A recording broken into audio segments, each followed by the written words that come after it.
Hey everybody, welcome back to the Rooted Coop channel. Today I'm sharing a quick fume-free method to prepare lye water using ice cubes. This is one of my favorite ways to keep the process simple and much safer, especially if you're working indoors. So let's get started. As always, safety comes first. I've got my gloves, goggles, and I am working in a well-ventilated area here. Anytime that you're working with lye, it's crucial to have your protective gear and a solid setup. I'm starting with ice water as the base instead of just room temperature water. This ice will help keep the temperature down, which makes this process much safer by minimizing the fumes. I have measured the ice and water that I needed into my container. My container is heat safe, heat resistant, so that way when the lye water begins to heat up, my container can handle the heat.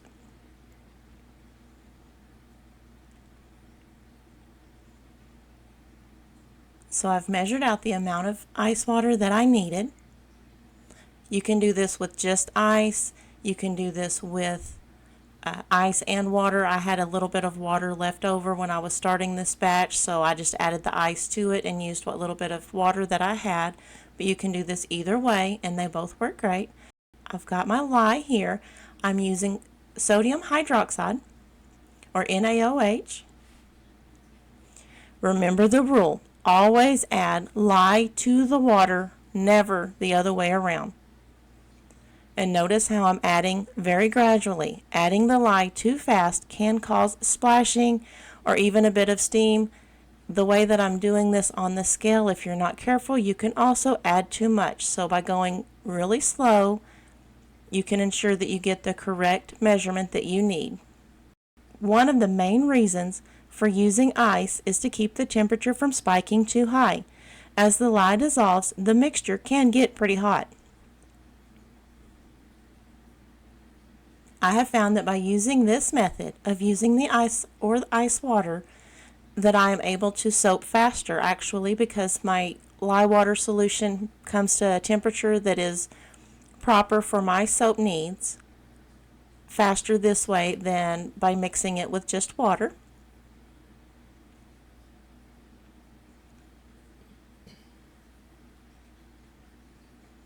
So now that I have the correct amount, the calculations from using soapcalc.net, I'll add that link in the description box.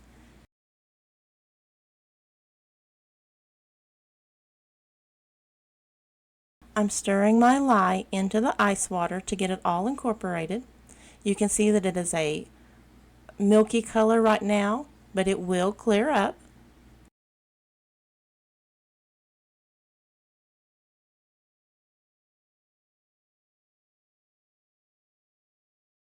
Going to do a quick temp check. Right now it is at 77 degrees Fahrenheit, and I'm going to continue to stir this for just a few moments to help get everything incorporated.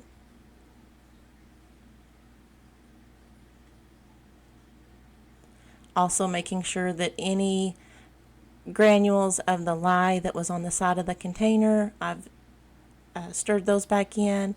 And as you can see, my container is a lot bigger than the amount of solution that I have, so I have plenty of room in my container.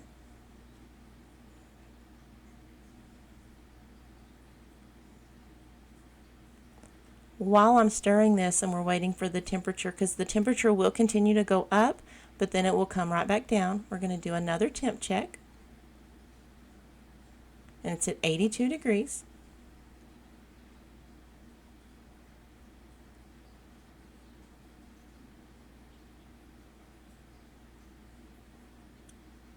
Trying to get it to scan so it would show you what it was doing.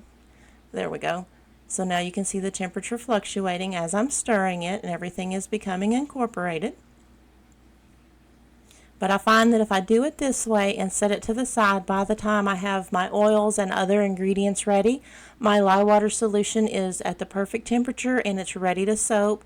It's not fuming up my workstation or any of that. So I found this to be so much easier and so much faster for my needs.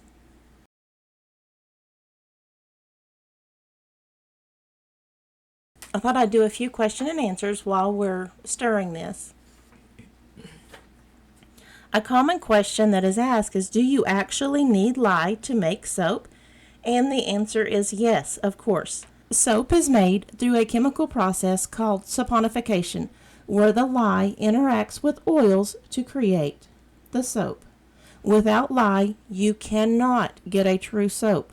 What you might see as lye-free soap is typically a detergent-based product. Some cases I have seen people claiming that it's lye-free when it's a melt and pour. In that instance, the soap was made using lye, but it was formulated to be a melt and pour base. So while you may not be having to add lye back to that, it had lye in it at the beginning. It's just already gone through the saponification process. Another common question is, what exactly is lye? Lye is a strong alkaline substance, often sodium hydroxide, that's what we're using today, that's essential in soap making because it breaks down oils and combines them to make soap. Once saponification is complete, there's no lye left in the final product. It's all been converted into soap and glycerin. Hopefully that helps to clear up some of those questions, and if you have more, just leave them in the comments. I love hearing from you.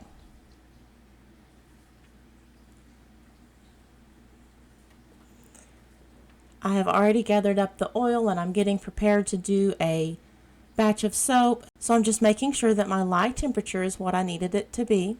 When I made this batch, I doubled the amount of lye and water that I needed and done a double batch, so I'm going to pour off the amount of lye water that I need for this recipe. And what I simply done was took the recipe amount that I had, doubled the amount of water, doubled the amount of lye, and made it all up. So now I'm just going to pour off half of what that mixture would be.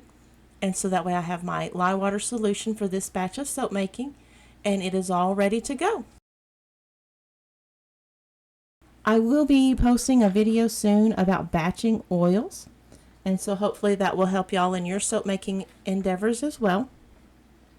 But there you have it, a quick, safe, and fume-free way to prepare lye water using ice cubes. This is a simple step that can make your soap making process a lot more comfortable. Thanks for watching, and as always, stay clean, stay creative, and stay rooted. Bye for now.